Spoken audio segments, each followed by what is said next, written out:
언제부터인가 가끔씩 오는 호흡곤란. 이러다 말겠지 하고 그냥 두고 계시지 않나요? 정말 그래도 될까요?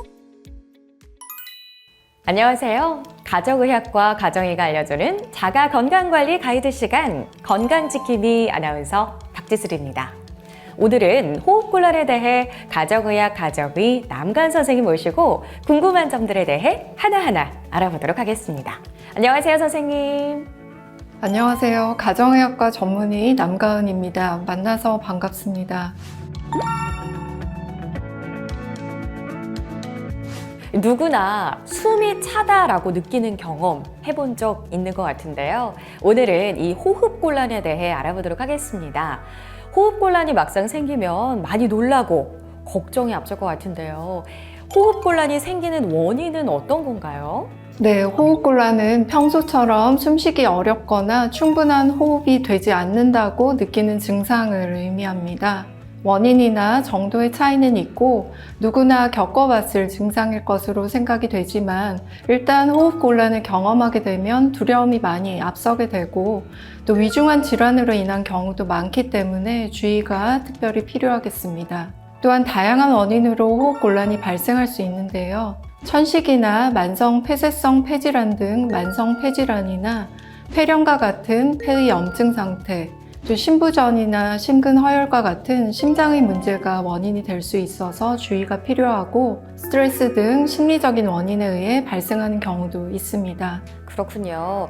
그럼 일상생활에서 호흡곤란이 왔을 때 어떻게 대처하는 게 바람직한가요? 우선 빨리 병원 응급실에 가야 하는 경우를 구별하는 것이 무엇보다 중요하겠습니다. 의식 저하나 청색증, 또 흡기근의 함몰, 두드러기, 입술이 부어오르고 쌕쌕거리는 호흡음을 보이는 아나필락시스 반응이 동반되거나 가만히 있을 때도 호흡곤란이 지속되고 초조나 혼돈, 가슴 통증, 피가 섞인 가래, 발열이 동반되는 경우, 또 저림이나 마비 등 신경계 증상이 동반된 경우는 최대한 빨리 응급실에 내원하여 빠른 진료를 받아야 하겠습니다. 네, 지금 말씀해 주신 증상들은 꼭 기억하셨다가 바로 응급진료를 받을 필요가 있겠습니다.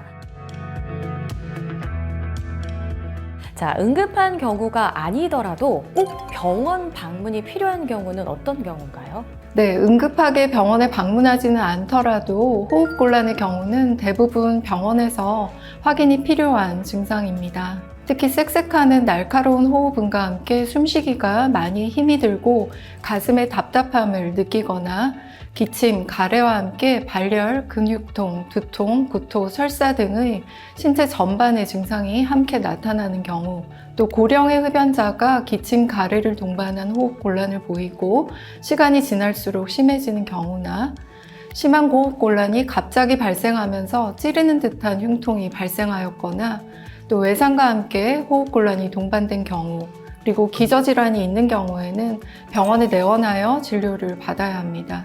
네, 알겠습니다. 병원을 방문해야 하는 경우도 유념할 필요가 있겠습니다.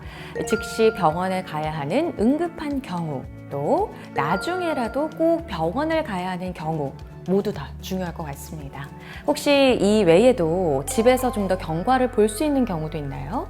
네, 앞서 말씀드린 경우 이외에 기저질환이 없는 평상시에 건강하던 분이 일시적으로 숨이 차다 좀 호전된 상태라고 하면 집에서 안정을 취하면서 좀 더 지켜보는 것도 가능할 것 같습니다.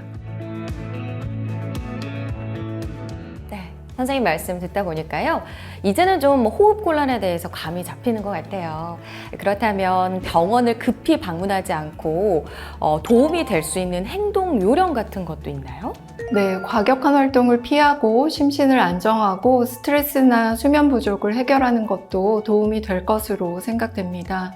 주로 정신적인 스트레스로 인해 과도하게 호흡해서 이산화탄소가 과다하게 배출되어서 과호흡 증후군이 발생하는 경우가 있는데, 이런 경우에는 봉투나 컵, 마스크, 손 등을 이용해서 내쉰 숨을 다시 들이마셔서 일시적으로 증상을 완화시킬 수 있습니다. 그렇지만 이런 방법은 긴급처치로만 사용하고 병원에 내원하여 진찰을 받는 것이 좋겠습니다. 네, 알겠습니다. 일시적인 숨참, 혹은 과호흡 증후군 발생했을 때 응급처치에 대해서 큰 도움이 됐습니다. 마지막으로 호흡곤란으로 병원에 방문하면 어떤 검사들이 있는지도 좀 궁금한데요. 네. 지속되는 호흡곤란의 원인을 알아보기 위해서 단계적으로 검사를 할 수 있습니다. 이 경우 담당 의사가 우선 세밀하게 증세와 병력을 청취하고 신체 진찰을 실시하고 동시에 단순흉부 촬영, 심전도, 일반 혈액 검사 등의 검사를 시행하게 됩니다. 이런 검사로 원인을 알 수 없는 경우에는 폐기능 검사, 심장 초음파 검사와 같이 폐나 심장에 대한 보다 정밀한 검사가 필요하겠습니다. 네, 잘 알겠습니다. 여러 가지 상세한 설명 감사합니다. 오늘 선생님께서 호흡곤란에 대해서 많은 부분 얘기를 해주셨어요. 좋은 정보 감사합니다. 오늘 저희가 준비한 내용 여기까지입니다. 감사합니다. 감사합니다.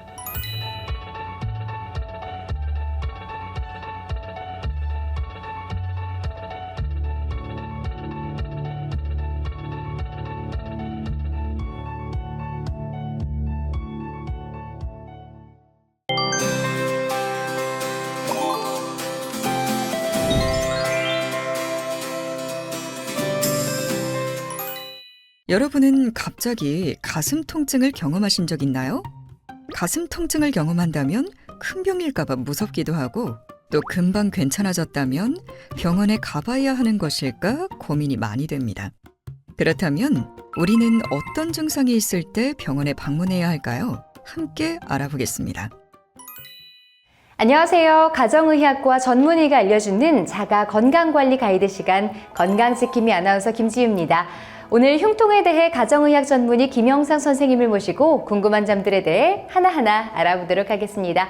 안녕하세요, 선생님. 네, 안녕하세요. 저는 가정의학과 전문의 김영상입니다. 오늘 만나서 반갑습니다. 네, 가슴이 아팠던 경험 한 번쯤은 다들 있으실 것 같은데요. 혹시 심장병이면 어쩌지 하며 걱정하는 경우가 많은데 선생님, 이 경우에는 어떻게 할까요? 네, 이 갈비뼈 안쪽에는 손상되면 치명적인 장기들이 많습니다. 그 중에서 심장은 손상되면 당장 사망에 이를 수도 있어서 더욱더 두려움이 클 것 같은데요. 이런 이유 때문에 심장으로 비롯된 통증인지 잘 모르겠거나 아니면 가슴 통증의 원인들을 잘 모를 때는 병원에 빨리 가실 것을 권고드립니다. 네, 방금 심장으로부터 비롯된 통증을 의심해야 하는 경우를 말씀해 주셨는데요. 의료인이 아닌 경우에도 이 심장병을 구분할 수 있을까요? 일단 의사라도 단순히 증상을 듣거나 혹은 진찰하는 것만 가지고는 심장으로부터 오는 통증인지 아닌지를 정확히 구분할 수는 없습니다. 하지만 몇 가지 특이한 증상들이 있는 경우에는 심장병이 아닐까라고 더 의심을 할 수가 있는데요. 네, 혹시 어떤 경우들인지 설명 좀 해주시죠. 우선 심장을 둘러싸고 있는 심장 근육이 있고요. 여기에 혈액을 공급하는 혈관이 관상동맥 또는 심장동맥이라고 합니다. 이 심장동맥이 막히면 가슴 통증이 유발되거든요. 이 과도한 활동을 할 때만 가슴이 쪼여오는 경우들이 협심증이라고 하는데요. 여기서부터 더 나아가서 심장동맥이 일부가 완전히 막힐 때가 있습니다. 이러다 보면은 이 주변 심장 근육에 큰 손상이 생기게 되고 이렇게 되면 심근경색이라고 표현을 하거든요. 이때까지 모든 것들이 흉통의 원인이 될 수가 있습니다. 특히나 이 심근경색은 약 40% 정도의 환자가 바로 사망할 수 있을 정도로 심각한 질병이고요. 이제 심근경색 외에도 대동맥박리라고 하는 질환이 있습니다. 이 대동맥이라는 것은 심장으로부터 전신으로 혈액을 운반하는 가장 큰 혈관인데 이 내부가 파열되고 혈관벽이 찢어지게 되면은 이 극심한 흉통을 유발하게 되고 사망하게 되는 경우도 많다고 합니다. 가슴 통증을 유발하는 심장병은 상당히 심각한 것 같습니다. 그렇다면 어떤 증상을 보일 때 즉시 병원으로 가야 할까요? 이전부터 협심증이 있었던 분들은 본인이 심장병이 있는 것이라는 점을 알고 계시는 경우도 많습니다. 하지만 그렇지 않은 경우라도 통증 양상이 좀 다르다 싶은 경우들에 있어서는 일반인들도 이 심장병을 생각을 하셔야 되는데요. 많은 사람들이 뭐라고 그러냐면은 이 가슴을 짓누른다 혹은 쥐어짠다 이런 표현들을 많이 쓰십니다. 그리고 숨도 차고 식은땀도 나고 가슴에 흉통을 계속 느끼는 분들이 있는데요. 이러다가 구토하는 경우도 많고요. 이러한 통증이 등이라든가 목 혹은 턱 뭐 배, 어깨, 팔 이런 쪽으로 퍼지기도 하는데요. 이런 식으로 문제가 생긴다면 의심을 좀 하셔야 되고요. 내 스스로 느끼는 심박동도 유난히 빠르고 그리고 불규칙하다고 느껴지기도 합니다. 이러한 증상들이 저명하다면 빨리 응급실을 가셔야 되기 때문에 119 전화를 하시고 가장 가까운 응급실로 이동하시는 것이 가장 좋겠습니다. 네, 상당히 위급한 경우인데요. 자, 의료인이 아닌 경우에도 심장병을 의심해야 하는 경우들을 잘 알고 응급 상황임을 주지하셔야겠습니다. 심장병이 아니더라도 또 응급한 상황도 있을까요? 네, 심장 옆에는 바로 양쪽에 폐가 있죠. 그래서 이 폐에서부터 비롯되는 흉통도 여러 가지 응급 상황들이 있을 수 있는데요. 이 폐색전증, 흉막염, 기흉 이러한 경우들에서도 가능한 빨리 응급실을 가셔야 하겠습니다. 네, 의료인이 아닌 경우 이해하기에는 좀 어려운 용어들인 것 같습니다. 의료진이 아닌 사람들의 입장에서 이해하기 좀 쉽게 설명해 주시겠어요? 네, 색전증이란 말은요, 색전이 있다. 이 색전이란 말이 우리말로 좀 쉽게 표현하면은 피딱지라고 할 수 있겠습니다. 그래서 이 피딱지가 혈관을 막았을 때 생기는 문제들인데요. 가장 많은 경우는 최근에 수술을 했거나 뼈가 부러지는 경우로 인해서 움직이지 못하게 된 노인 환자분들입니다. 그래서 이런 분들이 가장 위험하고, 이러한 경우에는 가슴의 통증뿐만 아니라 숨도 차고 어지럽고 이런 증상들이 있기 때문에 응급진료를 빨리 하실 것을 권장드리겠습니다. 그뿐만이 아니라 이런 움직임이 제한된 노인분들 외에도 젊은 사람이라고 하더라도 이러한 유사한 증상들이 있다면 이 폐색전증이 아니라 폐에 있는 다른 질환들까지 의심을 해야 되기 때문에 가능한 빠른 시간에 응급실을 가시는 것이 좋겠습니다. 네, 알겠습니다. 자, 가슴 통증이 있을 때 응급 상황들은 어느 정도 좀 정리가 된 것 같은데요. 그 외에도 어떤 경우에 진료를 보는 것이 좋고 그렇지 않다면 경과를 좀 더 지켜봐도 될까요? 네, 사실 가슴 통증의 가장 흔한 원인은요, 여태까지 말씀드린 그런 무서운 질병들이 아닙니다. 오히려 이 흉곽을 둘러싸고 있는 근육 그리고 뼈와 같은 이런 조직들에서부터 비롯된 경우들이 더 많습니다. 그래서 이 조직이나 근육들에 손상이 오거나 염증이 생긴다면은 이때도 통증이 오기가 훨씬 더 쉬운데요. 이런 경우라면은 단순하게 진통제와 같은 약물 치료 그리고 단순하게 휴식하는 것들이 병원에 가는 것보다 더 좋은 치료가 될 수가 있겠습니다. 하지만 이러한 것들을 감별하기가 어려우시다면은 가능한 빨리 병원 진료를 보시고, 또 폐나 소화기계 쪽에도 염증이 올 수가 있고 대상포진과 같은 경우에도 가슴 부위의 통증을 자주 유발을 하게 됩니다. 이 단순 통증 외에 열이 나고 숨이 차고 기침, 가래 등이 동반된다면 꼭 병원을 가시고요. 피부에 수포나 발진이 올라오는 경우에도 특정 질병인 경우들이 있기 때문에 병원에 가시는 것이 좋겠습니다. 이 갑자기 숨이 멎고 죽을 것 같은 기분이 드는 경우도 있습니다. 이런 경우에 또 공황장애라는 질병이 있는 경우도 있는데요. 이건 또 이제 정신과 질환이거든요. 그러다 보니까 이 주치의와 상의를 하시면 이러한 질병들에 대해서 어느 정도 감별 진단하는데 도움이 되실 것 같습니다. 네, 알겠습니다. 자, 병원에서는 이렇게 다양한 질환들을 어떻게 감별하는지도 궁금한데요. 간략하게 좀 말씀해 주시죠. 이 병원에 흉통으로 오신 분들이 있다면은 이분이 응급질환이냐, 진짜 큰일 날 병이냐가 가장 중요하다고 할 수 있겠습니다.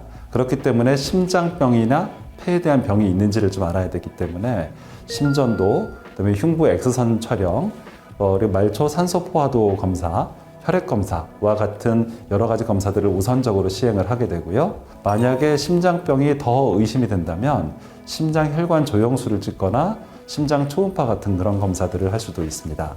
폐 질환이 더 의심된다면은 폐 CT를 찍거나 폐에 대한 핵의학 스캔 검사와 같은 것들이 있습니다. 그래서 이런 방식을 통해서 폐 질환을 확인하기도 하고 있습니다.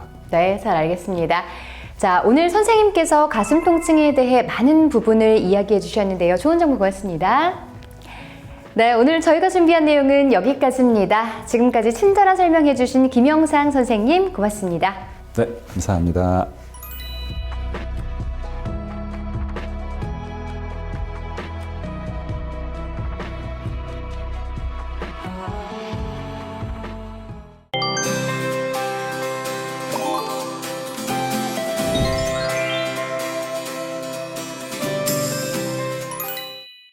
국가 건강검진을 받을 때 40세부터 위내시경 검사를 실시합니다.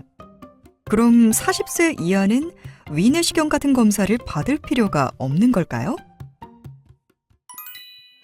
안녕하세요. 가정의학과 전문의가 알려주는 자가건강관리 가이드 시간 건강지킴이 아나운서 이효정입니다. 오늘은 속쓰림에 대해서 알아볼 텐데요. 가정의학과 전문의 박영규 선생님을 모시고 속쓰림에 대한 궁금한 점들을 하나하나 알아보도록 하겠습니다. 선생님 안녕하세요. 네, 안녕하세요. 가정의학과 전문의 박영규입니다. 만나서 반갑습니다. 네, 선생님. 오늘은요, 우리가 흔히 접할 수 있는 질환 중에서 소화불량 그리고 속쓰림에 대해서 이야기를 나눠보려고 해요. 소화불량과 속쓰림을 갖고 계신 분들은 정말 괴로운 일이잖아요. 너무 답답하실 것 같은데, 그런데 의외로 소화불량과 속쓰림을 가지고 계신 분들이 우리 생각보다 꽤 많다고 하더라고요. 주로 어떤 증상으로 호소를 하고 계신가요? 예, 소화불량 및 속쓰림은 아주 흔한 증상입니다. 주로 상복부에 속이 답답하고 뭉쳐있고 막혀있는 느낌이며 속쓰림, 트림, 소화장애를 동반 증상으로 호소하게 됩니다. 소화불량 및 속쓰림은 여러 가지 흔한 소화기 증상 중 하나로 볼 수가 있고요. 우리나라에서는 개인 의원 포함 1차 의료기관을 방문한 환자의 5% 정도를 차지할 정도로 많으며 대학병원 포함 3차 의료기관으로 의뢰된 소화불량증 환자 중 약 8 내지 20%에서 유기양이라든지 역류성 식도염, 위암 등으로 발견되고 있습니다. 네. 1차 의료기관을 방문하는 환자 전체의 5% 내외라면 이거 상당히 흔한 증상이라고 볼 수 있겠네요. 그리고 생각보다 증상이 꽤 다양하게 있을 수 있네요. 네, 다양한 증상으로 호소하고 있는데요. 이 증상만으로 진단하기는 어렵습니다. 기능적인 소화불량증 같은 비교적 가벼운 질환뿐만 아니라 위암과 같은 유증한 질환을 감별하기 어려운 상태입니다. 위암의 가족력, 위암 수술력 등도 주의 깊은 고려가 필요합니다. 네, 그렇다면 어떤 경우에 병원에 가서 위내시경 그리고 그 밖에 검사들을 받아야 하는 걸까요? 예, 보통 40세 이상인 사람 중에 위장관 출혈이 있거나 음식물 섭취 곤란이 점점 더 심해지건다든지 음식을 조금 먹었어도 포만감이 생긴다든지 통증이 생기는 경우, 또한 구토가 계속 나거나 3kg 이상의 체중 감소가 있거나 복부에 만졌을 때 덩어리가 좀 만져지는 경우가 있다든지 이런 경우는 꼭 내시경을 받아야 합니다. 아울러 가족력이 중요한데요. 그 식도암이나 위암의 가족력이 있거나 이유를 알 수 없는 빈혈이 있거나 그 관절염 같은 걸로 이렇게 소염 진통제를 오래 복용하신 분들이 많고요. 또 협심증이라든지 심근경색 같은 걸 앓고 난 뒤에 심혈관 질환 위험 요인이 있어서 항응고제라든지 아스피린 같은 항혈소판제제를 오래 드신 분들도 내시경을 꼭 받아보셔야 합니다. 예, 또한 40세 이하라고 하더라도 속쓰림이나 소화불량에 대해서 약물치료를 받았는데 호전이 없는 경우에는 내시경을 받길 권합니다. 연간 암 통계 보고서에 의하면 40세 이하에서도 위암 유병률이 7.5% 정도로 생각보다 높기 때문에 젊은 층에서도 주의가 필요합니다. 네, 특히 빨리 병원에 가서 진료를 받아야 하는 그런 경우도 있겠죠? 예, 그 다음과 같은 소화불량 및 속쓰림 양상을 보인다면은 최대한 빨리 병원을 방문하여 빠른 치료를 받아야 합니다. 소화불량 및 속쓰림에 더해서 우리가 대변에 흑색변이 생긴다든지 그다음에 커피색 및 선명한 붉은색 혈액국토가 있게 된다든지 이럴 땐 소화성 궤양을 출혈을 의심할 수가 있는데요. 물론 전날에 선지국 같은 걸 먹었을 경우는 우리가 예외가 되겠고요. 소화불량 및 속쓰림이 등 쪽의 통증을 동반할 때가 있는데요. 이럴 때는 췌장질환이라든지 심한 소화성 궤양이 있을 수가 있습니다. 또 40세 이상에서 기존에 있었던 증상과 다른 새로이 발생한 소화불량 및 속쓰림이 나타나면 특히 65세 이상에서는 심근경색도 의심할 수가 있는데요. 이러한 경우는 위내시경보다는 먼저 심전도 등을 통해서 혹시 심장 쪽에 문제가 없는지도 꼭 확인할 필요가 있습니다. 네. 그러면 병원에서는 주로 어떤 검사 그리고 치료를 하게 되나요? 예, 소화불량 및 속쓰림 원인을 찾기 위해서 위내시경 검사 또는 위장 촬영을 진행하게 되는데요. 소화불량 및 속쓰림의 진단에 따라 적절한 약물 치료를 받을 수가 있습니다. 그런데 이 내시경을 하면서 요새 최근에는 수면 내시경을 아주 많이 하지 않습니까? 근데 주의할 점은 주로 프로포폴이라든지 미다졸람 같은 수면 유도제를 사용해서 많이 하는데 특히 콩에 알러지가 있는 분들은 프로포폴에 아주 그 알레르기 반응을 일으킬 수 있기 때문에 그런 분들이 미리 그 의료진한테 콩에 대한 알러지가 있다는 얘기를 꼭 해주셔야 됩니다. 네. 요즘에는 위내시경을 할 때 프로포폴을 많이 사용하기 때문에 콩에 알러지가 있을 때는 꼭 말씀을 드려야 한다. 이 점을 기억을 해야 되겠네요. 네, 평상시 스스로 할 수 있는 자가 치료에도 뭐가 있는지가 궁금한데요. 어떤 것들이 있을까요, 선생님? 예, 그 소화불량 및 속쓰림을 악화시킬 수 있는 자극성이 있는 커피, 티, 술, 아스피린, 소염 진통제 섭취를 피하고 흡연이나 스트레스를 피해야 합니다. 자극적인 음식을 피하고 규칙적인 식사를 하는 것이 도움이 되겠고요. 너무 꽉 조이는 옷을 입거나 식후에 바로 눕는다든지 수면 시작 2 내지 3시간 이내에 음식이나 음료수를 먹는 습관이 있다면 역류성 식도에 위험이 있을 수 있으므로 이런 습관은 피하시는 것이 좋습니다.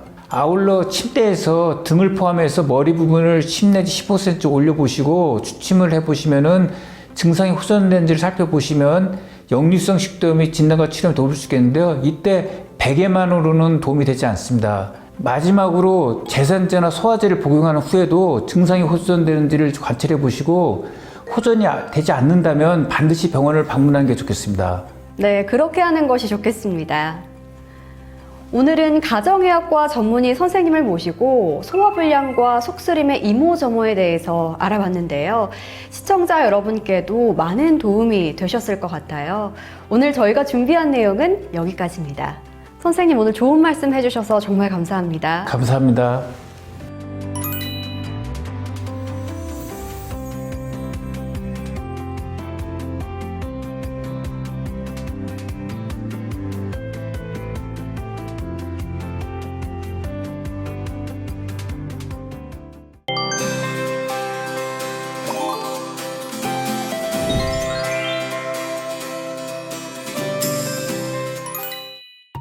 설사 한 번씩 경험해 보신 적 있으실 겁니다. 이 정도로 병원을 가야 하나 라고 고민을 해보셨을 텐데요. 그냥 잘 쉬고 물을 많이 마셔주면 병원에 가지 않아도 되는 것일까요? 안녕하세요. 가정의학과 전문의가 알려주는 자가건강관리 가이드 시간 건강지킴이 아나운서 이효정입니다.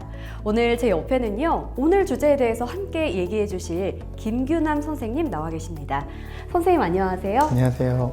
안녕하세요. 가정의학과 전문의 김규남입니다. 반갑습니다.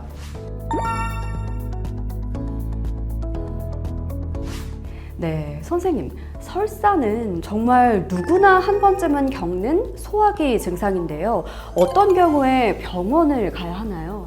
네, 설사가 있는 환자의 경우 병원에 빨리 가야 하는 상황은 먼저 설사의 색깔을 보면 알 수 있습니다. 네? 설사의 색이요? 어떤 색이면 병원에 빨리 이렇게 가야 할까요?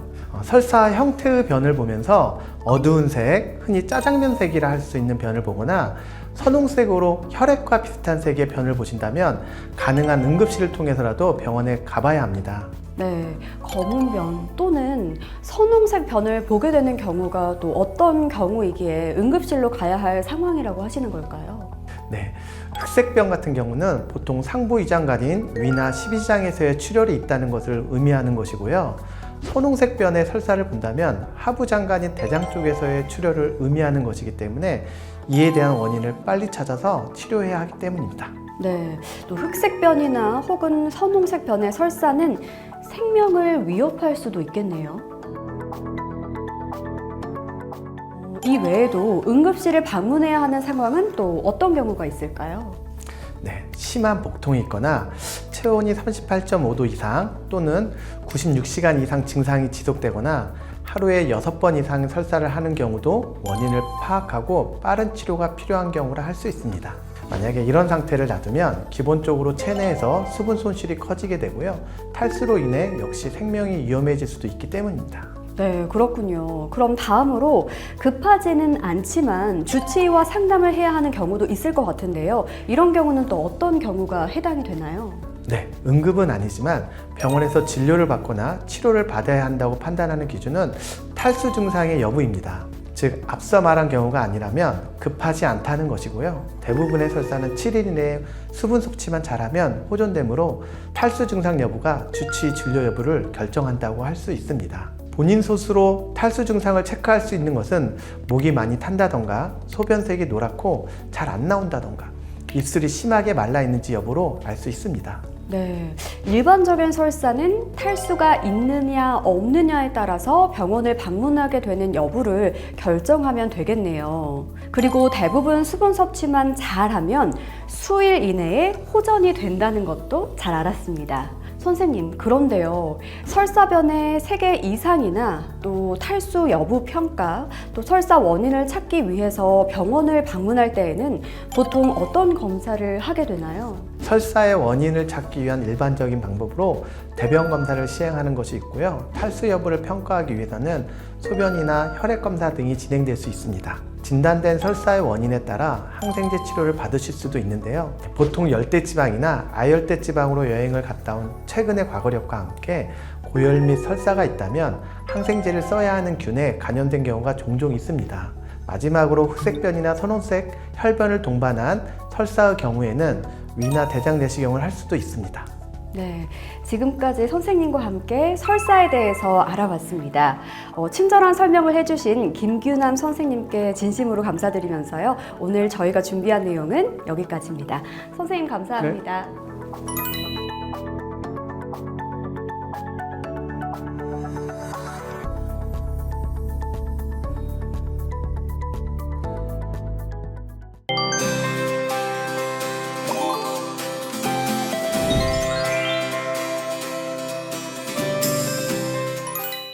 여러분은 변비로 고생해 보신 적 있으신가요? 평소에는 괜찮다가 한 번 변비가 생기면 며칠 고생한 경험 누구나 있을 겁니다. 변비는 큰 병이 아니니까 그냥 지내기도 하지만 불편한 걸 어떻게 해야 할지 고민스럽죠. 그렇다면 변비가 생기면 어떻게 해야 할까요? 함께 알아보겠습니다. 안녕하세요. 가정의학과 전문의가 알려주는 자가건강관리 가이드 시간 건강지킴이 아나운서 이효정입니다.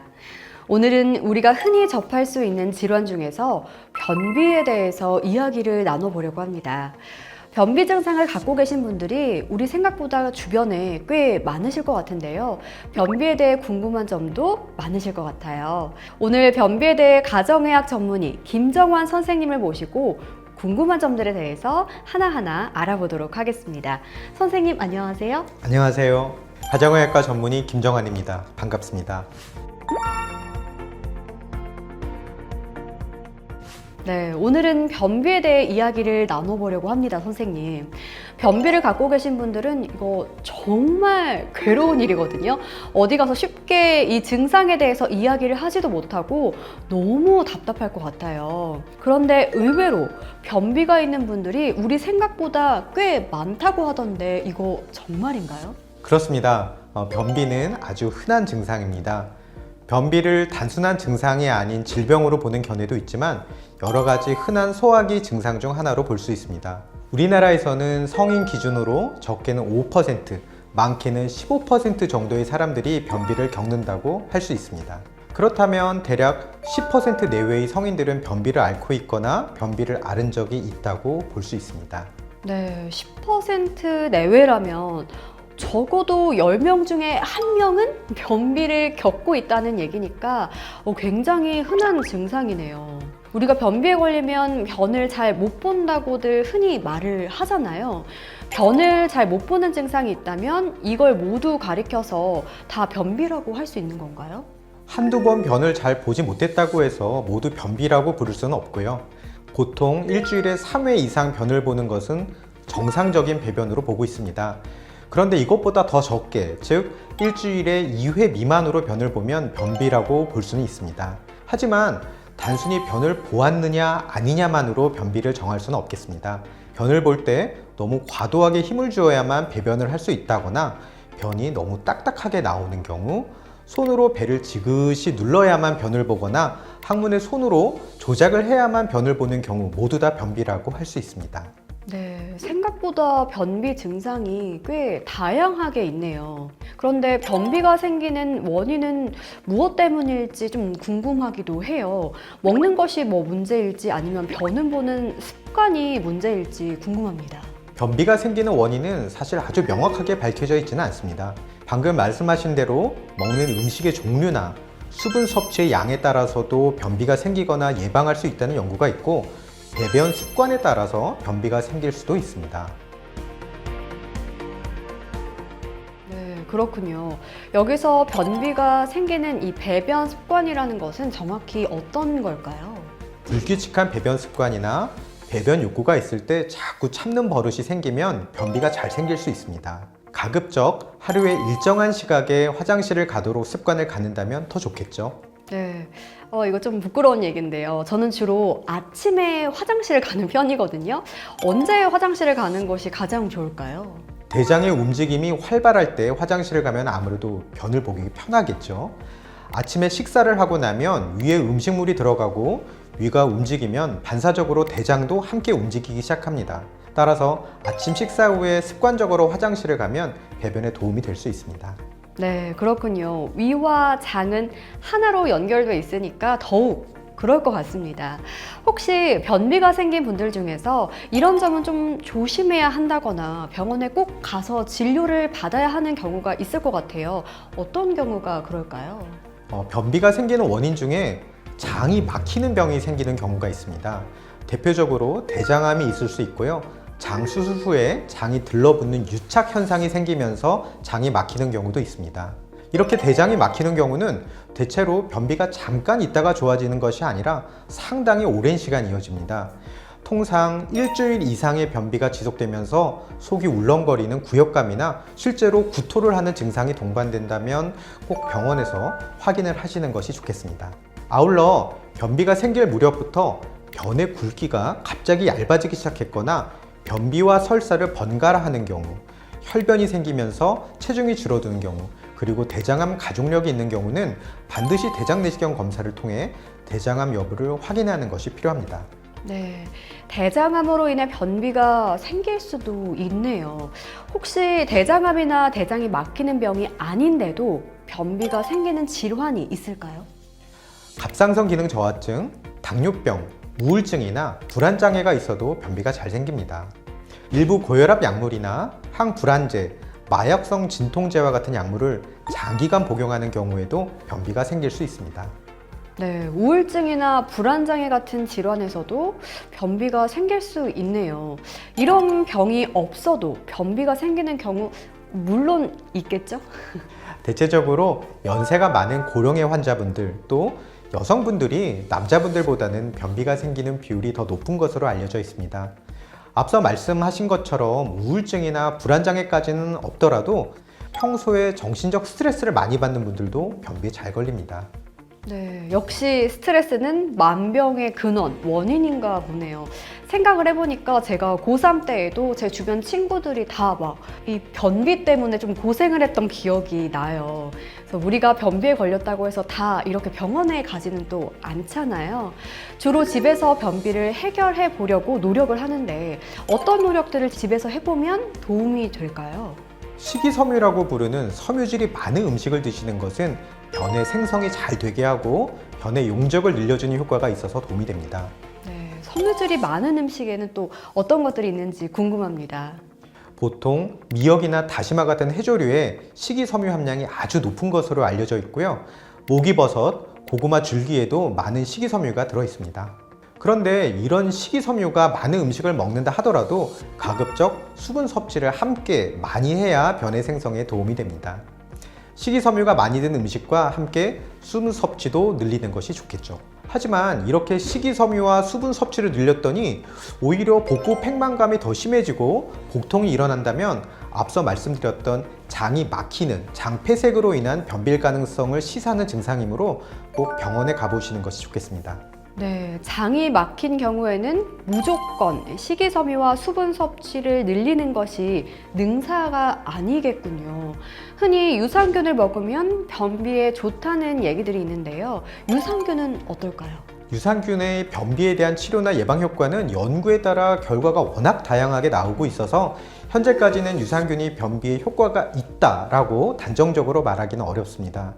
다만 개인차에 따라 효과가 있는 경우도 있을 수 있다고 보고 도움이 되는 경우도 있을 수 있습니다. 네. 혹시 다른 방법은 더 없는지 추천해 주실 만한 방법 있을까요? 평소 운동량이 적은 분들은 운동을 많이 하거나 평소 신체 활동량을 늘려보시면 장의 움직임이 활발해져서 도움이 됩니다. 특히 체중이 많이 나가면서 배가 많이 나온 분들은 내장 사이에 지방이 많이 껴 있습니다. 내장 지방이 많으면 장의 움직임이 느려지기 때문에 변비가 잘 생깁니다. 평소 운동이나 신체 활동량을 늘리고 먹는 음식을 잘 관리하면서 체중을 줄이면 변비에 도움이 될 수 있습니다. 네, 그래도 변비 환자들이 결국 가장 손쉽게 해결하는 방법이 변비약일 것 같습니다, 선생님. 시중에서도 변비약을 흔히 쉽게 구할 수가 있거든요. 변비약을 먹는 것은 어떨까요? 도움이 될까요? 아무래도 식이습관, 생활습관이나 배변 습관을 고쳐보아도 변비가 잘 해결되지 않는다면 변비약의 도움을 받는 것도 좋습니다. 변비약은 배변을 유도하는 원리에 따라 몇 가지로 나누어 볼 수 있습니다. 각각의 약제마다 특성이 다 달라서 필요에 따라 잘 선택해서 드시되 가급적 의사와 상의하시고 드실 약을 정하시는 것이 좋겠습니다. 대장 내시경을 해보면 변비약을 많이 착용한 분들의 장 점막이 검게 변해 있는 것을 볼 수 있습니다. 대장 흑색증이라고 부르는 상태인데 변비약을 끊고 시간이 지나면 다시 정상으로 돌아오지만 계속 변비약을 사용하다 보면 결국 장의 정상적인 신경이 손상되어 변비약 없이는 변비를 해결할 수 없는 상태로 진행할 가능성도 있어 주의를 필요로 합니다. 네, 그런 문제가 있을 줄은 좀 상상을 못했어요. 정말 몰랐는데요. 변비약이 효과가 좋다고 무조건 사용하는 것은 문제가 될 수도 있겠네요. 그렇습니다. 1차적인 변비 치료에도 효과가 없다면 꼭 병원을 찾아가서 다른 문제가 있는지 확인하시고 의사와 변비 치료를 위한 약제 선택과 활용법에 대해 상담하시기를 권해드립니다. 네, 그렇게 하는 것이 좋겠습니다. 오늘은 가정의학과 전문의 선생님을 모시고 변비의 이모저모에 대해서 알아봤습니다. 시청자 여러분들께 많은 도움이 되셨을 것 같아요. 지금까지 친절한 설명을 해주신 김정환 선생님께 감사드리면서 오늘 저희가 준비한 내용은 여기까지입니다. 선생님 감사합니다. 네, 감사합니다.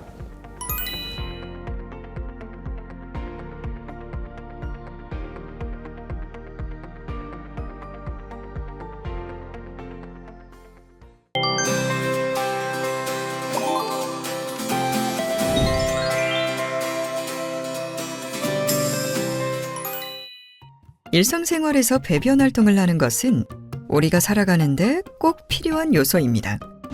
대변을 볼 때 갑작스럽게 피가 보인다면 치질을 의심하곤 하는데요.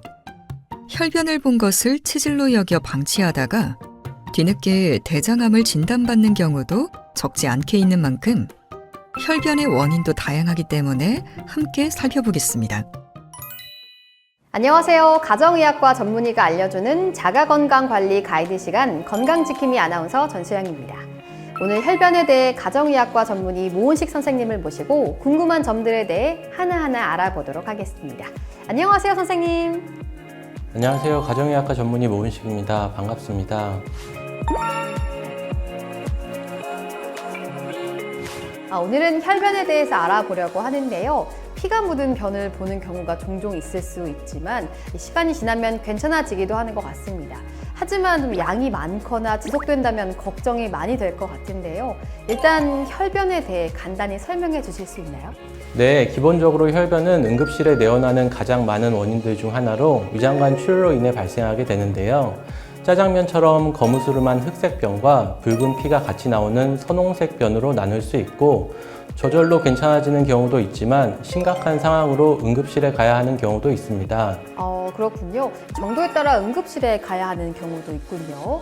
좀 전에 말씀해 주신 위장관 출혈에 대해서도 좀 더 자세히 설명해 주시겠어요? 위장관 출혈은 크게 식도, 위, 십이지장에서 발생하는 상부 위장관 출혈과 십이지장 이후 소장 및 대장에서 발생하는 하부 위장관 출혈로 나눌 수 있습니다. 보통 흑색변은 상부 위장관 출혈을 암시하지만 피가 위장관에서 오래 머무르는 경우에는 십이지장 이후의 출혈도 흑색변의 원인이 될 수 있습니다. 흑색변이 있는 경우 절반 이하에서 피를 토하는 토열 증상을 보이기도 합니다. 선홍색변은 주로 하부 위장관 출혈이 있는 경우에 발생하는데 1리터 이상의 다량의 상부 위장관 출혈이 있는 경우에도 발생할 수 있습니다. 그렇군요.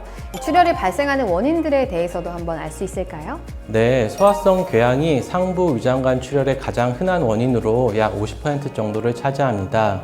그 외 원인으로는 암, 미란성 위염, 식도가 찢어지는 식도열상, 식도에 있는 정맥이 부풀어 오르는 식도 정맥류 등이 있습니다. 하부 위장관 출혈의 원인은 나이에 따라 달라집니다. 치액은 가장 흔한 원인으로 일반적으로 딱딱한 변이 통과하면서 소량의 선홍색 출혈이 발생할 수 있습니다. 또한 항문 안쪽 점막이 찢어지는 항문열이나 항문 안쪽과 항문 바깥쪽 피부 사이에 터널이 생긴 항문루에 의해서도 일어날 수 있습니다. 고령의 경우 혈관 확장증, 장의 일부가 바깥쪽으로 튀어나온 개실이 흔한 원인으로 알려져 있고 그 외에 암, 장염 등이 원인일 수 있습니다. 네, 다양한 원인들로 출혈이 발생할 수 있군요. 처음에 응급실로 가야 하는 경우도 있다고 하셨는데 어떤 경우에 응급실에 가야 할지 궁금해집니다. 기억해두면 도움이 될 것 같은데요? 네, 흑색변을 보면서 피를 토하는 경우 혈변과 함께 가슴 두근거림, 어지러움, 호흡곤란, 실신, 혈압 저하 등 대량 출혈을 암시하는 증상이 동반되는 경우와 열이 동반되는 경우 응급실을 방문하는 것이 필요합니다. 네, 말씀하신 상황에서는 꼭 응급실에 내원해야겠습니다. 네, 그러면 응급실에 가는 경우는 아니더라도 병원에 가서 진찰을 받을 필요성이 있는 상황이나 집에서 좀 지켜보면서 지낼 수 있는 상황도 있을 것 같은데요. 나눠서 설명해 주실 수 있나요? 네, 일단 소량의 선홍색 변만 보이고 이후 증상이 없는 경우 집에서 휴식, 수분 섭취, 변비약 사용, 좌욕 등을 하면서 경과를 관찰할 수 있습니다. 그러나 짜장면 색깔의 무른 변 혹은 선홍색 변이 지속되거나 혈변과 함께 체중 감소나 배변 양상이 변화되는 경우에는 병원에 방문하여 진찰 및 필요한 검사를 받는 것이 필요합니다. 네, 선생님 설명을 듣다 보니 혈변에 대해 어느 정도 이해할 수 있게 된 것 같습니다. 그럼 마지막으로 혈변이 있을 때 병원에 가면 어떤 검사들을 하게 되는지 알 수 있을까요? 의심되는 출혈 부위에 따라 위 내시경이나 대장 내시경을 할 수 있고 동반되는 다른 건강 상태 변화를 확인하기 위해 혈액 검사를 시행할 수 있습니다. 필요한 경우 복부 CT나 출혈 부위 확인을 위해 혈관 조영술을 할 수도 있고요. 원인을 알 수 없는 경우에는 소장 캡슐 내시경을 하는 경우도 있는데 이런 경우 80% 이상은 소장 출혈이 원인이었습니다. 네, 잘 알겠습니다. 오늘 혈변에 대해 자세히 알 수 있는 유익한 시간이었던 것 같습니다. 오늘 저희가 준비한 내용은 여기까지입니다. 지금까지 친절한 설명을 해주신 모은식 선생님께 감사드립니다. 감사합니다.